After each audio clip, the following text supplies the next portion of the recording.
Firman Tuhan diambil dari Lukas pasal 13 ayat 18 sampai 35. Dengarlah firman Tuhan.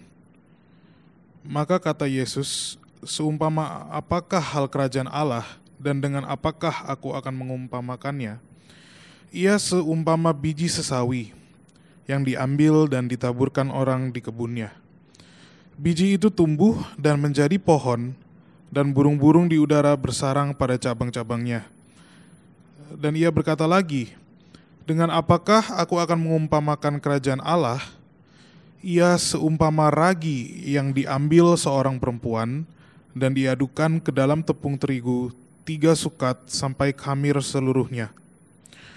Kemudian Yesus berjalan keliling dari kota ke kota dan dari desa ke desa sambil mengajar dan meneruskan perjalanannya ke Yerusalem. Dan ada seorang yang berkata kepadanya, Tuhan, sedikit sajakah orang yang diselamatkan? Jawab Yesus kepada orang-orang di situ, berjuanglah untuk masuk melalui pintu yang sesak itu, sebab aku berkata kepadamu, banyak orang akan berusaha untuk masuk, tetapi tidak akan dapat. Jika tuan rumah telah bangkit dan telah menutup pintu, kamu akan berdiri di luar dan mengetok-ketok pintu sambil berkata, Tuan, bukakanlah kami pintu. Dan ia akan menjawab dan berkata kepadamu, aku tidak tahu dari mana kamu datang. Maka kamu akan berkata, kami telah makan dan minum di hadapanmu, dan engkau telah mengajar di jalan-jalan kota kami.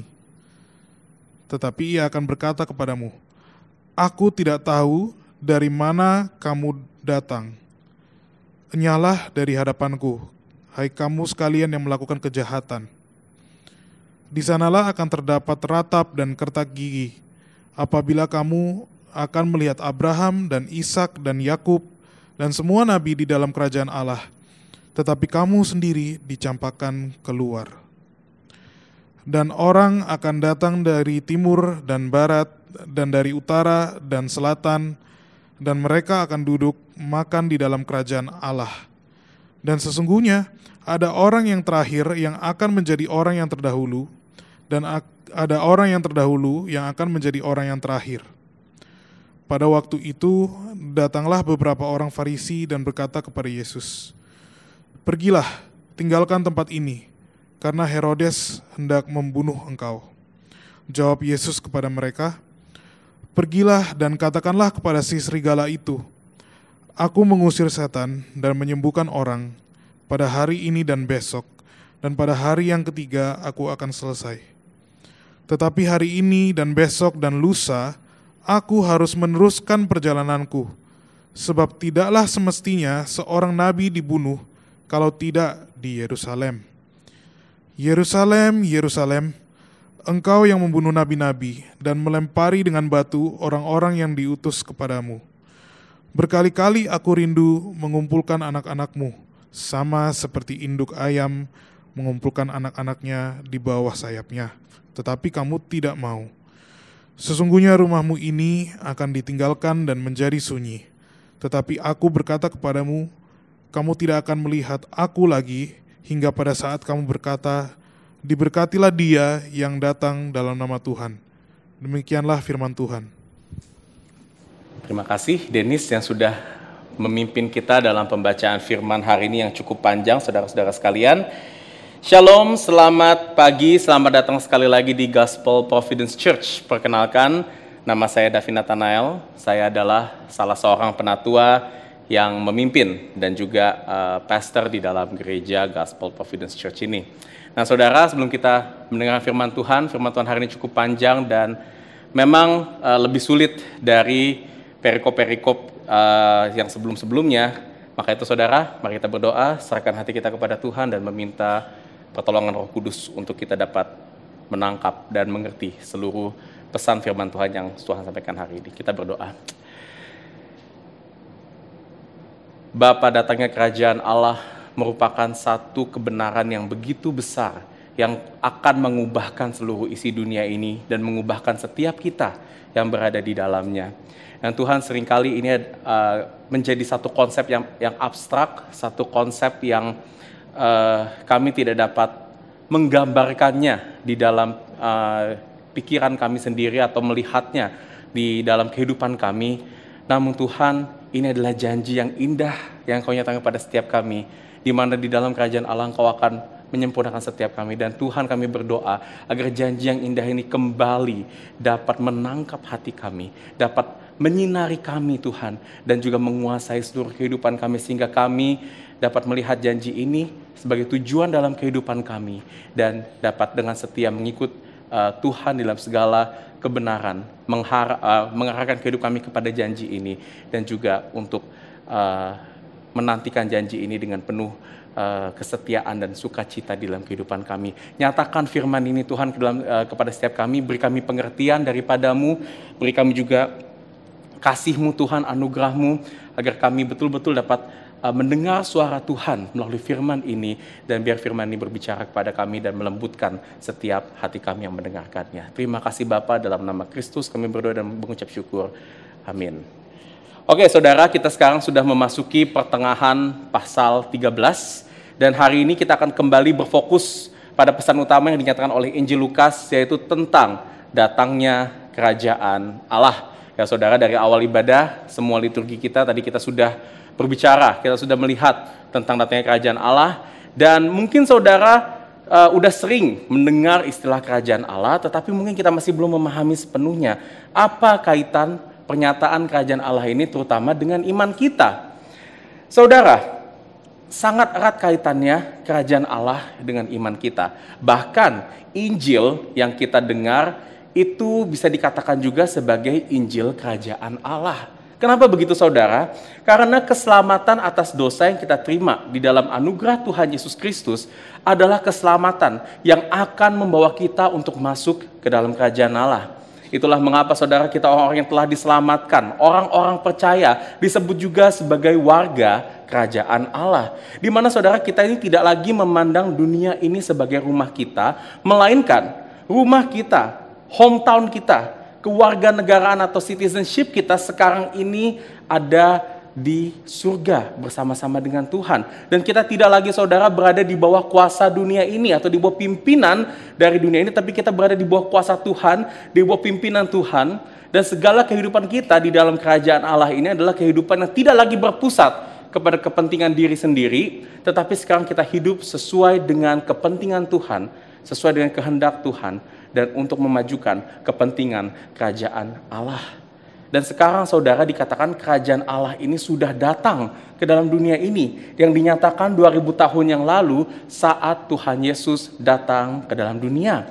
Meski demikian saudara, kerajaan Allah ini masih belum sepenuhnya terlihat saat ini. Para teolog Reform menyimpulkan saudara bahwa kerajaan Allah ini terkesan seperti kerajaan yang tidak kelihatan sekarang, atau invisible kingdom. Dan saat ini saudara, kerajaan Allah ini sedang berjalan paralel, berdampingan dengan kerajaan dunia ini yang bertolak belakang dengan kerajaan Allah. Dan kerajaan Allah ini baru akan terlihat sepenuhnya, dan Tuhan akan menjadi raja yang akan memerintah sepenuhnya atas dunia ini saat Kristus datang kembali untuk kedua kalinya. Dan saudara dapat melihat gambaran ini dalam penglihatan dalam panggilan ibadah yang tadi baru saja kita baca bersama-sama. Penglihatan Rasul Yohanes di mana Tuhan Yesus, Dia akan menjadi raja yang akan memerintah atas dunia ini secara absolut. Tapi meski demikian saudara, meski pemerintahan Yesus itu baru akan sepenuhnya terjadi di masa yang akan datang, kerajaan Allah saat ini tetap ada dan tetap memberikan dampak yang signifikan bagi dunia ini, dan terutama bagi kita semua, umat-umat Tuhan yang sedang menunggu janji kerajaan Allah ini terpenuhi sepenuhnya. Pertanyaannya, bagaimana kita dapat melihat kerajaan Allah di tengah-tengah dunia saat ini? Bagaimana kita dapat melihat dampaknya ini, signifikansi kerajaan Allah bagi kehidupan kita saat ini? Inilah fokus dari pembahasan perikop kita hari ini dari Lukas 13 ayat 18-35 yang tadi baru kita baca bersama-sama. Dan hari ini saya akan bahas perikop ini di dalam 3 poin, dan poin ini saya akan berikan sebagai pertanyaan yang akan kita jawab bersama-sama. 3 pertanyaan yang akan kita bahas hari ini. Pertama, bagaimana kerajaan Allah terlihat. Kedua, bagaimana kita masuk ke dalam kerajaan Allah. Dan yang ketiga, dengan kekuatan apa kerajaan Allah dapat terpenuhi. Seperti biasa saudara, kita akan merujuk setiap poin-poin ini kepada firman yang tadi baru kita baca bersama-sama. Jadi jangan tutup Alkitab kita akan melihat setiap poinnya secara dekat di ayat-ayat yang tadi sudah kita pelajari. Mari kita lihat poin pertama atau pertanyaan yang pertama, bagaimana kerajaan Allah terlihat. Kita lihat saudara bagian ini di ayat 18 sampai 21. Yesus menjelaskan di sini bagaimana kerajaan Allah itu terlihat dengan sebuah perumpamaan. Dan perumpamaan ini Yesus arahkan kepada dua hal yang memiliki satu kesamaan, yaitu biji sesawi dan ragi. Dan dikatakan kerajaan Allah itu diumpamakan seperti biji sesawi dan seperti ragi. Kenapa biji sesawi dan kenapa ragi? Saudara, saya bahas satu persatu. Biji sesawi yang pertama, ya. Zaman sekarang mungkin susah kita menemukan biji sesawi, tetapi pada zaman itu biji sesawi itu adalah sesuatu hal yang sangat mudah ditemukan, dan biji sesawi ini menariknya memiliki ukuran yang sangat kecil sekali. Kalau saudara lihat butiran beras, biji sesawi ini mungkin ukurannya cuma setengah dari butiran beras pada umumnya. Ukuran yang sangat amat kecil sekali. Dan ragi, saudara, ragi mungkin lebih tidak asing bagi kita karena kita memakainya untuk bikin roti. Tapi kalau saudara di sini pernah bikin roti, saudara pasti tahu kalau ragi itu kita pakainya sangat sedikit sekali. Bahkan satu cubitan di tangan itu pada zaman itu bisa dikatakan bisa dipakai untuk 30 kurang lebih 25 sampai 30 pound. Atau berapa itu ya di kilogramnya ya? Ya kurang lebih 20 kilo ya teman-teman ya. Maaf saya nggak pintar-pintar banget matematiknya. Intinya apa saudara? Ini ukurannya kecil banget, tetapi ini penting gitu. Bahkan tidak terlihat kadang-kadang kalau kita lihat di dalam satu adonan roti. Nah saudara, kita lihat biji sesawi dan ragi itu menggambarkan hal yang kecil, hal yang tidak kelihatan, hal yang mungkin secara kasat mata kita pandang tidak signifikan. Dan begitulah Kristus, Tuhan Yesus mengumpamakan kerajaan Allah di dalam dunia saat ini. Kecil seperti biji sesawi, seringkali tidak terlihat dan tidak disadari keberadaannya, seperti ragi dalam roti. Tapi meski demikian saudara, kerajaan Allah itu tetap dapat dirasakan keberadaannya dan tetap dapat kita lihat sebenarnya dalam dunia ini meskipun kecil.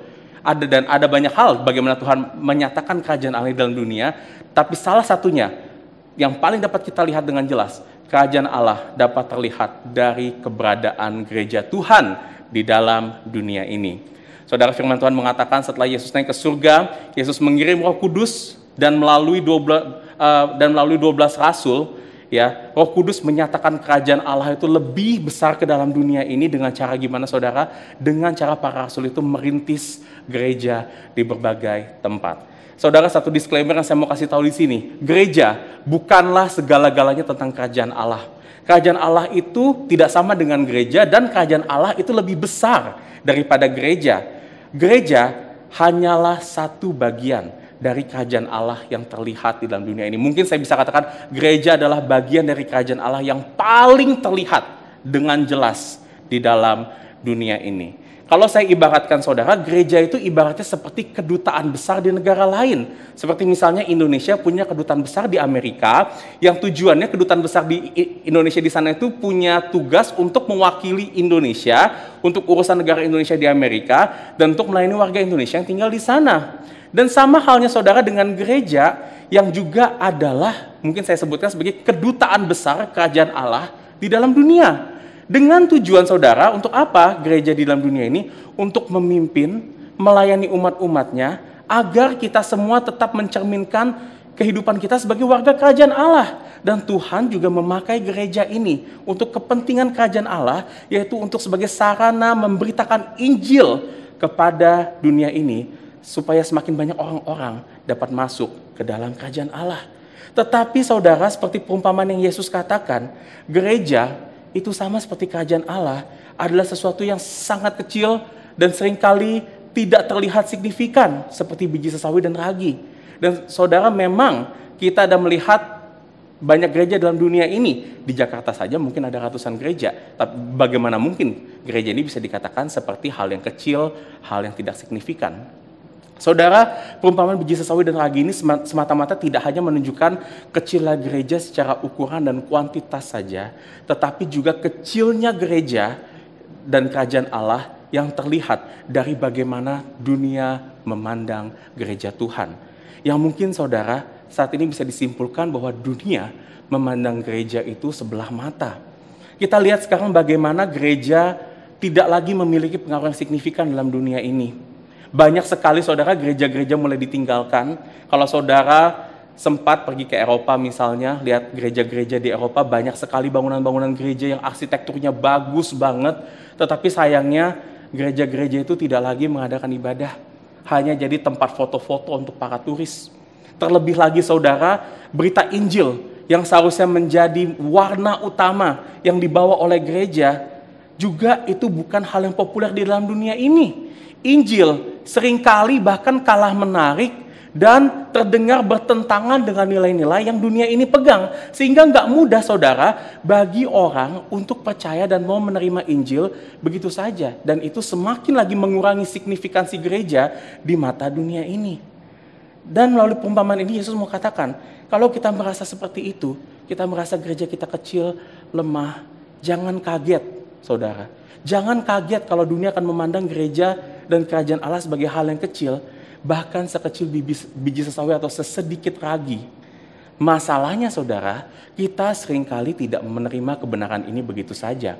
Bahkan banyak gereja cenderung mau kelihatan besar, mau kelihatan signifikan di mata dunia ini. Dan ironisnya gereja-gereja seringkali mau melakukan cara-cara atau hal-hal yang tidak lagi sejalan dengan apa yang Tuhan nyatakan dalam firman. Misalnya gereja mau menjadi besar dengan tidak lagi memberitakan Injil dengan baik, tapi memberitakan hal-hal yang senang didengar oleh banyak orang. Misalnya saudara, dengan mengajarkan prosperity gospel di dalam gereja. Prosperity gospel, pengajaran yang mengatakan kalau kita ikut Tuhan itu kita akan menjadi orang yang sukses, atau mengajarkan prinsip-prinsip seperti word of faith, ucapan-ucapan iman, apa yang kita ucapkan itu akan terjadi dalam kehidupan kita, hal-hal seperti ini. Saudara, ajaran-ajaran seperti ini, prosperity gospel, word of faith, jelas itu bukan ajaran firman Tuhan. Tapi masalahnya, kita sering mendengar banyak gereja-gereja memberitakan itu di mimbar-mimbar hari Minggu. Karena kenapa saudara? Ajarannya relevan, mudah diterima, menarik. Karena saudara, banyak orang pastinya senang mendengarkan berkat. Banyak orang pastinya senang mendengarkan kalau ada hal yang dapat meningkatkan kehidupan mereka. Dan memang betul saudara, pada akhirnya gereja-gereja yang mengajarkan pengajaran-pengajaran yang tidak alkitabiah ini akhirnya punya gedung yang besar, jemaat yang banyak, dan kelihatannya juga memberikan dampak positif bagi jemaat-jemaat di dalamnya. Tapi pertanyaannya saudara, apakah dampak besar yang dibawa dalam gereja-gereja seperti ini, dalam pengajaran-pengajaran tidak sehat ini, adalah dampak besar yang Tuhan ingin bawa di dalam gereja? Apakah kebesaran gereja secara ukuran jemaatnya, secara gedungnya, secara dampaknya, itu menyatakan kebesaran kerajaan Allah yang sesungguhnya? Saudara, saya ingin katakan dengan tegas, Tuhan tidak pernah memanggil gereja seperti ini. Tuhan memanggil gereja untuk setia menyatakan kerajaan Allah dengan memberitakan Injil yang setia. Meskipun gereja akan selalu terlihat kecil, gereja akan selalu terlihat lemah dan tidak signifikan di mata dunia ini. Tapi satu hal yang pasti, meskipun terlihat kecil, lemah dan tidak signifikan, Tuhan katakan gereja adalah tubuh Kristus. Gereja adalah bagian dari rencana Tuhan. Dan Tuhan pasti tidak akan pernah meninggalkan gereja kita. Dan Tuhan juga tidak hanya menyatakan gereja itu kecil dan tidak signifikan seperti biji sesawi dan ragi. Karena kalau kita kembali saudara ke perumpamaan ini, Yesus katakan sekali lagi bahwa memang biji sesawi itu kelihatannya kecil, tetapi itu akan tumbuh menjadi pohon yang besar. Dan pada masa itu saudara, biasanya pohon yang tumbuh dari biji sesawi yang kecil itu akan menjadi pohon terbesar di satu taman, di mana nanti dikatakan burung-burung akan bersarang di dalamnya. Dan ragi saudara, yang jumlahnya kecil sekali di dalam satu adonan roti, itu akan mempengaruhi seluruh adonan roti, mengembangkan roti sehingga roti itu dapat matang, jadi, dan enak buat disantap.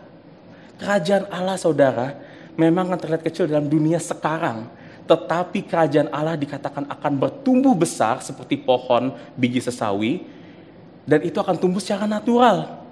Dan keberadaan kerajaan Allah ini pasti satu saat nanti akan jelas terlihat. Dan seperti ragi, kerajaan Allah juga akan mempengaruhi seluruh dunia ini. Sehingga orang-orang yang tinggal di dalam kerajaan Allah itu akan tinggal dengan damai. Seperti burung-burung yang tinggal di dalam pohon yang besar itu, saudara.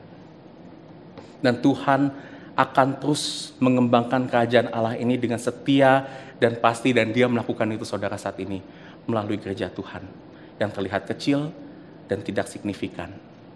Kita biarpun kecil, tidak signifikan, tetapi ingat satu hal, kita membawa misi kerajaan Allah yang besar dan akan berdampak signifikan nantinya, saudara.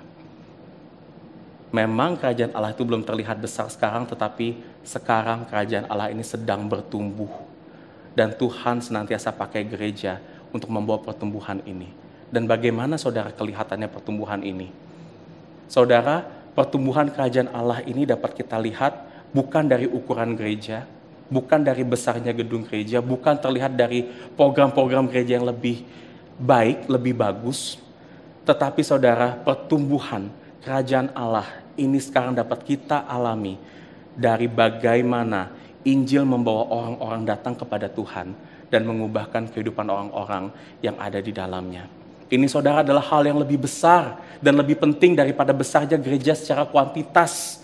Karena Injil yang benar, Injil yang diberitakan dengan setia setiap minggunya di gereja Tuhan pasti akan mengubahkan kehidupan orang yang ada di dalamnya.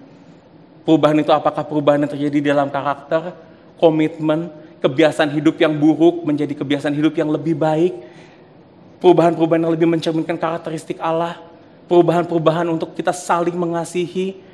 Dan saudara, bagi gereja kita sekarang Gospel Providence Church, yang saat ini mungkin masih hanya memiliki 60 jemaat. Kata-kata mungkin hari ini ada 50-60 dari saudara di sini yang datang. Tapi saudara, saya katakan, lebih baik kita hanya memiliki 60 jemaat, tetapi 60 jemaat ini semuanya mengalami pertumbuhan iman yang benar. Daripada kita memiliki 600 atau 6.000 jemaat, tetapi tidak bertumbuh. Datang ke gereja semuanya memiliki motivasi yang salah.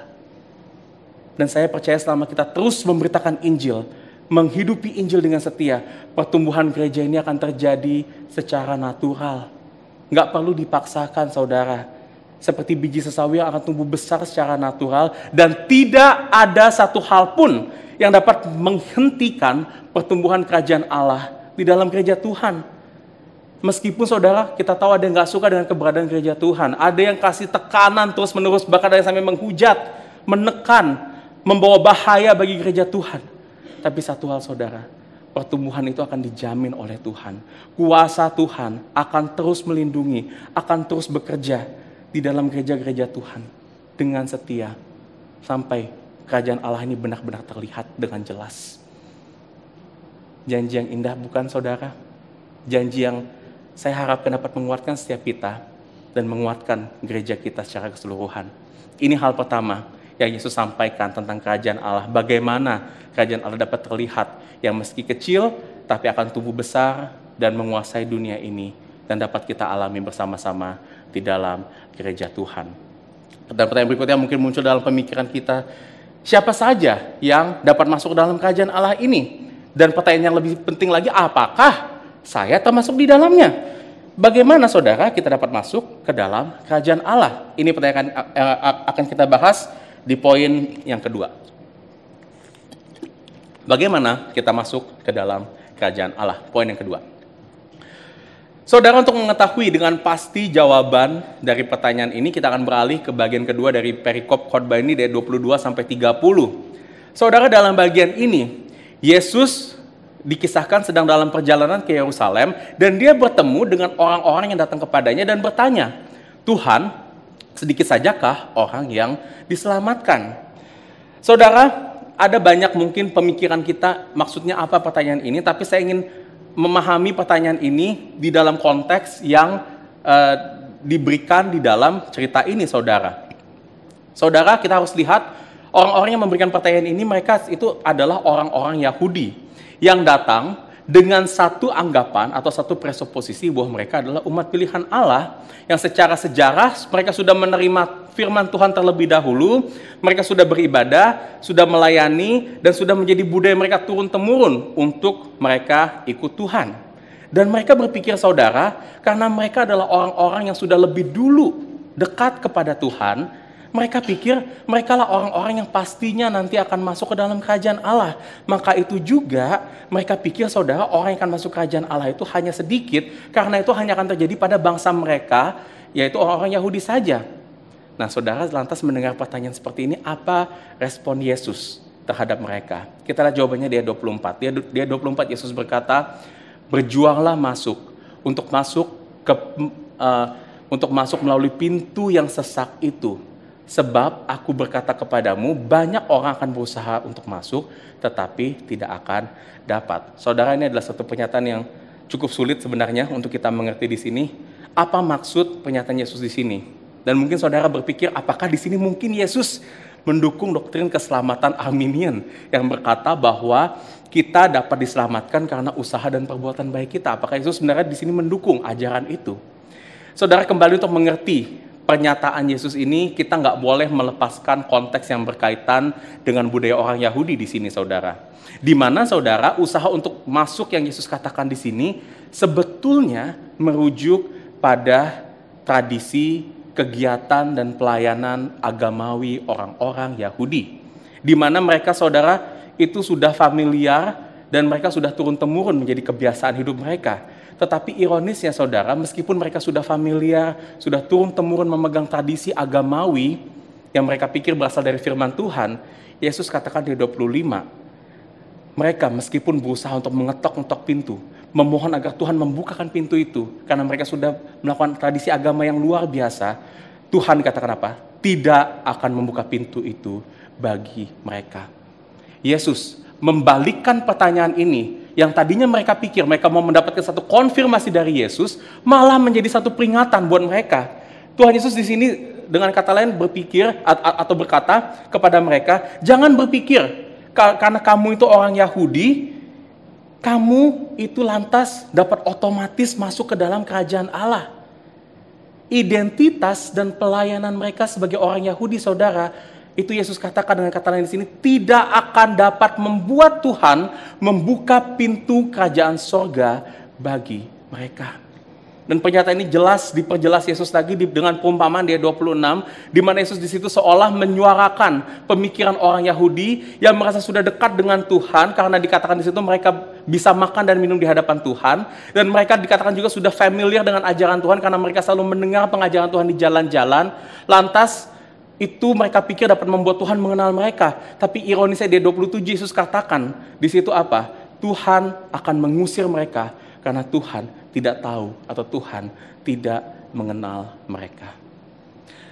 Saudara, mungkin beberapa dari kita di sini atau saudara mungkin seperti saya, punya background seperti saya, kita terlahir di keluarga Kristen, dari kecil sudah dibawa ke sekolah minggu oleh orang tua kita disekolahkan di sekolah-sekolah Kristen. Kita sudah familiar dengan cerita-cerita Alkitab, dengan doktrin-doktrin kekristenan. Saudara juga mungkin sekarang adalah orang yang tergolong rajin beribadah, jarang bolos kebaktian minggu. Kita juga aktif melayani di gereja atau pelayanan di luar gereja. Saudara mungkin adalah termasuk orang-orang yang seperti ini sekarang. Saya katakan itu semua adalah hal yang baik dan patut kita apresiasi, saudara. Tapi saudara, firman Tuhan hari ini kembali menegaskan kepada kita bahwa latar belakang kekristenan kita, pengetahuan doktrin kita, kerajinan kita beribadah, keseriusan kita melayani, dan menjalankan disiplin-disiplin rohani lainnya, tidak dapat membawa kita masuk ke dalam kerajaan Allah. Dan kita hanya dapat masuk ke dalam kerajaan Allah, menurut perikop ini katakan, kalau Tuhan mengenal kita, dan kita juga mengenal Tuhan. Dan jangan berpikir, saudara, segala pelayanan, ibadah, latar belakang kita orang Kristen, pengetahuan kekristenan kita, itu dapat otomatis membawa kita mengenal Tuhan. Karena saudara, pengenalan akan Tuhan itu bukan hanya terjadi dengan pengetahuan semata, bukan hanya terjadi dengan aktivitas semata, tapi pengetahuan akan Tuhan, pengenalan akan Tuhan hanya dapat terjadi saat kita sepenuhnya menerima Tuhan di dalam hati kita. Itulah kenapa saudara, di bagian Injil lainnya Yesus pernah juga menegur bangsa Yahudi dengan menyebut mereka sebagai bangsa yang munafik. Karena kenapa? Bangsa Yahudi ini memuliakan Tuhan dengan bibirnya, padahal hatinya jauh daripada Tuhan. Dan di sini Yesus kembali mau menyatakan hal itu kepada mereka. Mereka mungkin rajin beribadah, rajin mempelajari firman Tuhan, tetapi ternyata hati mereka jauh daripada Tuhan. Dan pertanyaan berikutnya, bagaimana kita menerima Tuhan di dalam hati kita, saudara? Tidak lain adalah dengan kita menerima Yesus yang benar. Yesus yang diberitakan di dalam Injil ke dalam hati kita. Yesus berkata, saudara, kalau kita melihat Yesus itu berarti kita juga melihat Bapa di sorga. Dan ketika kita menerima Yesus, di saat itu jugalah kita menerima Tuhan yang benar di dalam hati kita. Karena Yesus bukan pribadi biasa-biasa aja, saudara. Yesus adalah Tuhan yang hidupnya, yang sama hakikatnya dengan Tuhan Allah. Dan Yesus adalah pintu yang sesak yang ia maksudkan dalam perumpamaan ini. Kenapa pintu yang sesak, saudara? Karena Yesus itu bukan salah satu dari berbagai banyak pintu yang ada. Dia adalah satu-satunya pintu yang akan membawa kita masuk ke dalam kerajaan Allah. Pertanyaannya, saudara, bagi kita semuanya, dan ini pertanyaan penting bagi kita semua di tempat ini. Apakah saudara betul-betul sudah menerima Yesus sebagai Tuhan dan Juru Selamat saudara sekarang? Atau apakah selama ini saudara sibuk bergereja, sibuk melayani, tapi ternyata saudara belum benar-benar mengenal siapa yang saudara layani dengan benar. Siapa Yesus yang kita sembah, yang kita layani dengan benar. Saya berdoa saudara agar kembali melalui pertanyaan ini, melalui poin ini, kita dapat kembali merefleksikan, memeriksa hati kita saat ini. Dan kalau saudara saat ini benar-benar atau menyadari kita belum betul-betul mengenal Kristus, sekarang masih ada waktunya untuk kita mengenal Kristus. Karena Yesus masih membuka pintunya bagi kita. Dan Tuhan, kabar baiknya tidak hanya memberikan kesempatan bagi kita untuk mengenalnya sekarang, tetapi Yesus juga sekarang akan memberikan kita kekuatan untuk terus mendorong dan memampukan kita untuk mengenal Kristus, untuk datang kepada Tuhan. Dan kekuatan ini akan terus menyertai kita sampai kerajaan Allah betul-betul menjadi besar dan memenuhi dunia ini. Pertanyaannya, kekuatan apa yang saya maksud di sini? Dan bagaimana kita melihat kekuatan ini dinyatakan bagi diri kita dan di dalam gereja Tuhan? Pertanyaan yang terakhir, yang ketiga, dengan kekuatan apa kerajaan Allah dapat terpenuhi? Kita lihat bagian ini dari perikop terakhir dalam bacaan kita dari ayat 31 sampai 35.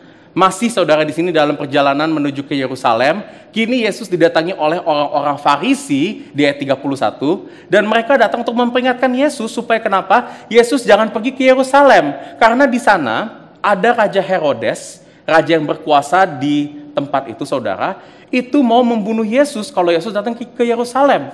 Maka itu saudara, mereka kasih peringatan, Yesus kalau kamu ke Yerusalem, kamu pasti akan mati. Dan saudara, ini adalah peringatan yang sangat masuk akal. Kenapa saudara? Karena Herodes itu raja yang sangat kejam. Ini adalah Herodes yang berbeda, saudara, dari Herodes yang mau membunuh bayi Yesus. Ya, Herodes ini bernama Herodes Antipas. Dia kalau nggak salah anak atau cucunya dari Herodes yang mau membunuh Tuhan Yesus pada kejadian Natal, saudara. Dan saudara, Herodes ini terkenal sebagai seorang yang sebelumnya sudah menghukum mati Yohanes Pembaptis, dan lebih sadisnya dia menyerahkan kepala Yohanes Pembaptis ini sebagai hadiah untuk anaknya yang berulang tahun pada saat itu. Dan Yesus, karena Yesus dikenal juga saudara sebagai rekan dari Yohanes Pembaptis, maka nggak heran kalau Herodes itu juga mau membunuh Yesus, supaya nantinya Yesus itu nggak bisa balas dendam kepada Herodes di masa yang akan datang.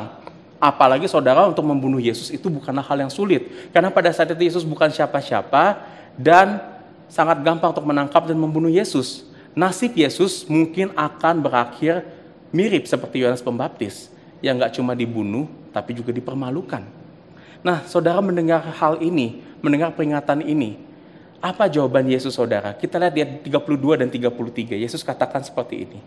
Pergilah dan katakanlah kepada serigala itu merujuk kepada Herodes, aku mengusir setan dan menyembuhkan orang pada hari ini dan besok, dan pada hari yang ketiga aku akan selesai.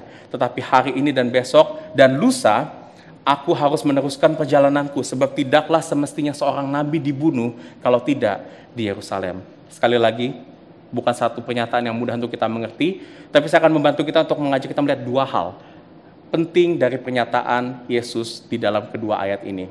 Apa yang Yesus katakan di sini? Pertama, saudara, kita lihat situ Yesus menyatakan dirinya sebagai seorang nabi. Saudara, kalau kita perhatikan, para nabi-nabi sebelum Yesus yang ada di perjanjian lama, mereka itu memiliki salah satu tugas, yaitu untuk menyatakan firman akan datangnya kerajaan Allah, memberikan firman yang memberikan janji datangnya kerajaan Allah kepada orang Israel. Dengan tujuan apa, saudara? Agar mereka itu bisa bertobat dari dosa-dosa mereka dan memperingatkan mereka agar mereka menuruti perintah Tuhan. Dan para nabi ini, saudara, menjalankan tugasnya dengan memberikan pengajaran dan juga dengan melakukan mujizat-mujizat. Yesus dikatakan di sini disebut juga sebagai seorang nabi, maka itu pula Yesus juga bertugas untuk membawa firman akan janji datangnya kerajaan Allah di dalam dunia ini. Yang ia lakukan juga dengan mengajar dan melakukan mujizat di sini, saudara.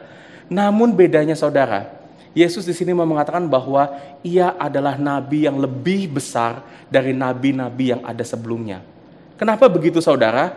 Karena jika nabi-nabi di perjanjian lama itu menyatakan kerajaan Allah sebagai seorang pembawa pesan atau seorang messenger, tetapi Yesus tidak hanya datang untuk membawa pesan semata, tetapi dia adalah pesan itu sendiri. Dia adalah firman yang datang, firman yang menjadi manusia. Yesus datang bukan hanya untuk membawa firman, tetapi menggenapkan firman tentang datangnya kerajaan Allah itu sendiri di dalam dirinya. Dan yang kedua, pernyataan ini berkata, saudara, kalau kita lihat para nabi di perjanjian lama, kebanyakan dari mereka juga memiliki hidup yang menderita. Apakah itu mereka akan ditolak? Mereka akan diusir dari kampungnya, bahkan ada yang sampai disiksa dan dihukum mati. Tetapi kalau kita lihat, polanya justru karena penderitaan yang dialami oleh para nabi inilah, firman kerajaan Allah itu semakin jelas dinyatakan dan semakin berkembang. Yesus, saudara, juga akan menerima penderitaan yang serupa sebagai seorang nabi. Kalau kita baca dalam kisah Yesus, dia juga pernah ditolak, diusir dari kampung halamannya.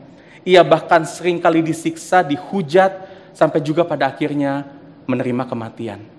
Maka itulah Yesus katakan di akhir ayat 33 bahwa seorang nabi harus terbunuh di Yerusalem. Dan ini sebenarnya ia berbicara tentang dirinya sendiri yang akan mati di atas kayu salib saat Yesus nanti berada di Yerusalem. Dan ini juga berarti, saudara, Yesus itu sebetulnya udah tahu bahwa sejak awal kedatangannya ke dalam dunia ini, ia akan menerima kematian yang menyakitkan di Yerusalem, karena ini adalah bagian dari rencana Tuhan. Dan maka itu ia mau sampaikan kepada orang-orang Farisi ini, bahwa meskipun ia akan mati, tetapi dia tidak berhak untuk menolak kematian ini. Kenapa? Karena ini adalah bagian dari rencana besarnya Tuhan terhadap Yesus.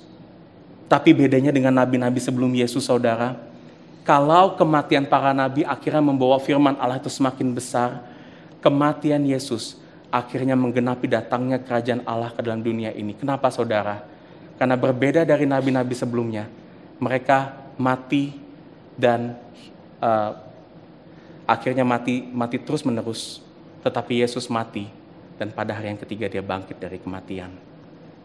Itulah kenapa dikatakan ayat ke-32, pada hari yang ketiga aku akan selesai. Dan ini merujuk kepada kebangkitannya di hari yang ketiga. Dengan kata lain, saudara, kerajaan Allah di dalam dunia ini adalah kerajaan yang akan identik dengan penderitaan dan kematian. Tanpa penderitaan dan kematian, maka janji kerajaan Allah itu hanyalah omong kosong. Tanpa penderitaan dan kematian tidak ada kebangkitan. Tidak ada realisasi kerajaan Allah di dalam dunia ini. Dan jika demikian, saudara, kita tidak akan dapat datang kepada Tuhan dan kita tidak akan dapat memiliki kehidupan yang kekal. Kehidupan semua manusia pasti akan berakhir dalam kematian yang kekal jika kerajaan Allah tidak datang. dan jika kerajaan Allah tidak datang di dalam penderitaan dan kematian. Kerajaan Allah, saudara, hanya dapat tergenapi karena Kristus sudah mati di atas kayu salib bagi dosa-dosa kita. Kematian Kristus yang mengampuni dosa-dosa kita inilah yang telah membuat pintu kerajaan Allah saat ini terbuka bagi kita. Dan kalau kita bisa masuk ke dalam pintu kerajaan Allah tersebut, saudara, itu hanya dapat terjadi karena dosa-dosa kita telah dihapus, telah diampuni di dalam kematian Kristus. Dan kita sudah dibenarkan di hadapan Kristus karena kebenaran Kristus. Kita yang tadinya tidak layak, sekarang menjadi layak untuk masuk kerajaan Allah karena Kristus semata. Dan karena Kristuslah yang telah menyatakan kematiannya kepada kita, sekarang Tuhan mengenal kita. Karena kenapa? Kristus yang berkenan di mata Tuhan itu ada di dalam hidup kita, ada di dalam hati kita. Dan inilah kekuatan kerajaan Allah sesungguhnya yang terdapat bukan di dalam kebesaran dan kemegahan, tetapi di dalam penderitaan dan di dalam kematian. Akan tetapi saudara, dunia tetap tidak akan dapat menerima kebenaran ini begitu saja. Dunia akan berpikir bagaimana mungkin kematian yang memalukan itu dapat menjadi kekuatan. Yang ada saudara, dunia malah akan tambah mengolok-ngolok kerajaan Allah. Mereka akan berpikir kita ini orang bodoh karena kita menyembah raja yang mati. Dan dunia juga akan melihat kita yang percaya pada kematian Kristus itu sebagai orang-orang yang malang, saudara, orang-orang yang kasihan. Karena kenapa? Kok kita mau mengikuti seorang pemimpin yang pada akhirnya tidak sukses tapi berakhir pada kematian di atas kayu salib yang memalukan. Dunia itu berkata kalau mau ikut, itu ikut orang yang kelihatannya kuat, yang prestasinya besar, orang yang pintar, orang yang punya banyak materi, yang kedudukannya tinggi dan disegani. Karena seperti inilah dunia memandang kekuatan, saudara. Tetapi kita yang mengerti, kita melihat kekuatan di dalam kematian Kristus. Itu adalah kekuatan yang sangat besar karena inilah satu-satunya jalan, saudara, yang akan menebus dosa-dosa kita. Dan satu-satunya jalan yang akan membawa kita kepada Tuhan. Oleh karena itu jangan heran, saudara, kalau dunia akan selalu menyusahkan kita untuk hidup dalam kerajaan Allah. Sama seperti Kristus, kita pun juga akan ditolak, dipermalukan, mendapatkan penderitaan yang besar, bahkan kita juga bisa mengalami kematian karena Kristus. Berita kematian Kristus, saudara, akan selalu menjadi berita yang tidak populer dan akan selalu ditertawakan oleh dunia ini. Tetapi apa yang penting, what's matter for us now, bukan apa yang dunia ini katakan, tetapi apa yang Yesus katakan bagi kita. Dunia boleh berkata salib adalah hal yang lemah dan memalukan, tapi Tuhan berkata salib adalah kekuatannya. Karena kita sekarang sudah melihat bagaimana salib menyatakan kemenangan Kristus, kemenangan Tuhan atas dosa-dosa kita. Dan saya berdoa, saudara, sebagai gereja Tuhan, meskipun keberadaan kita akan senantiasa terlihat kecil dan tidak signifikan di mata dunia ini, tapi kita memiliki satu tugas penting untuk menyatakan kematian Kristus sampai kedatangan Kristus yang kedua kalinya. Saya berdoa agar GPC terus setia memenuhi panggilan ini, saudara, dalam segala musim, segala kesulitan, keterbatasan yang kita miliki bersama-sama.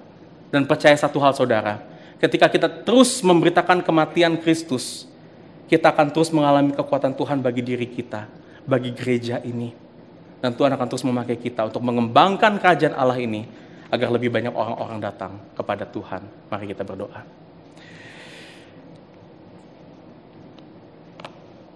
Bapa, siapakah kami? Orang-orang yang tidak layak karena dosa-dosa kami, tetapi Kau sekarang memanggil kami untuk datang kepadamu di dalam Kristus. Dan siapakah kami juga, Tuhan, yang layak mendapatkan penebusan di dalam Kristus? Jika Kau katakan Kau mengasihi kami, jika Kau mengatakan Kau mati bagi dosa-dosa kami, itu semua terjadi bukan karena ada prestasi atau hal yang mengesankan di dalam kehidupan kami, tapi itu semua terjadi karena kasih Tuhan yang begitu besar kepada kami.